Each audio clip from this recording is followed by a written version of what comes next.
നമുക്ക് പുറത്തു വരാൻ പറ്റുന്നതിനപ്പുറമായ ഒരു പ്രതിസന്ധിയുടെ നടുവിൽ കിടക്കുക, ഒരു തടവറയ്ക്കുള്ളിൽ അകപ്പെട്ട് കിടക്കുക.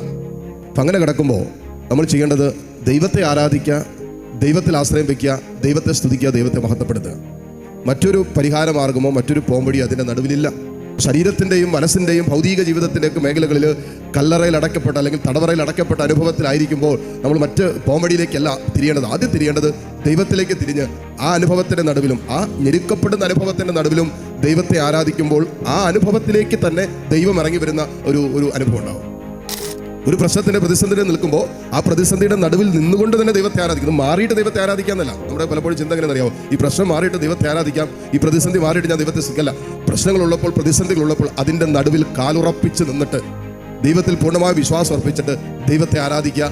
നമുക്ക് സ്വപ്നം കാണാൻ പോലും പറ്റാത്ത രീതിയിൽ ദൈവം നമുക്ക് വഴി തുറന്നു തരും. നമ്മൾ ചിന്തിക്കുന്ന രീതിയിലൊന്നും ആയിരിക്കണമെന്നില്ല, അതിലും അപ്പുറം.